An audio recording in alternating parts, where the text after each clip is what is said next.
আজকে শেয়ার করছি French toast recipe. এটা কিন্তু খেতে অসম্ভব মজার হয়। আমি এখানে একটা বাটিতে একটা ডিম ভেঙে নিচ্ছি।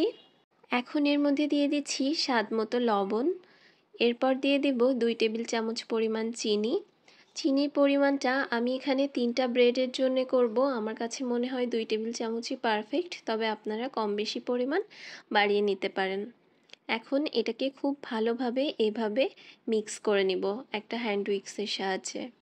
এখন আগে থেকে জাল করে রাখা হাফ কাপ পরিমাণ ঠান্ডা লিকুইড দুধ এই মিশ্রণটার মধ্যে অ্যাড করে দিচ্ছি।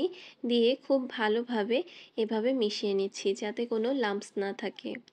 এখন এখানে আমি 3 স্লাইস পরিমাণ ব্রেড নিয়ে নিয়েছি। ব্রেডগুলোকে এভাবে 4 সাইড থেকে কেটে নিয়েছি। এখানে আমি মিডিয়াম সাইজের ব্রেড ব্যবহার করেছি, এজন্য 3টা নিয়েছি। তবে আপনারা যদি বড় সাইজের ব্রেড নেন সেক্ষেত্রে 2টা নিলেই হবে।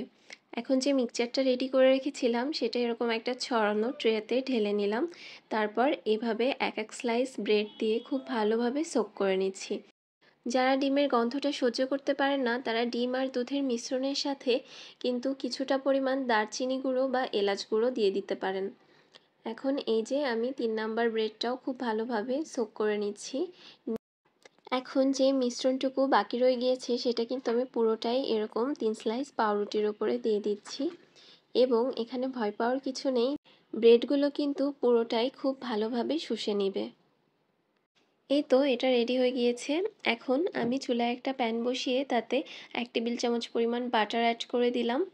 দিয়ে বাটারটা মেল্ট হয়ে গেলে এর মধ্যে সেই পাউরুটিটা এভাবে একটা স্প্যাচুলার সাহায্যে কিন্তু উঠিয়ে দিয়ে দিচ্ছি। হাত দিয়ে কিন্তু উঠাতে যাবেন না, তাহলে কিন্তু পাউরুটিটা ভেঙে যাবে। ঢাকনা দিয়ে ঢেকে এটাকে 5 মিনিটের মতো একদম লো আঁচে ভেজে নিব, যাতে ভেতরটা খুব ভালোভাবে সেদ্ধ হয়।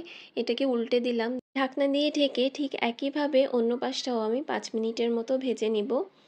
এই যে 2 পাশ এরকম সুন্দর একটা কালার আসা পর্যন্ত ভেজে নেওয়া হয়ে গেলে এভাবে যে 4 সাইড রয়ে গিয়েছে সেগুলো 2টা চামচের সাহায্যে এভাবে ঘুরিয়ে ঘুরিয়ে খুব ভালো করে ভেজে নিতে হবে।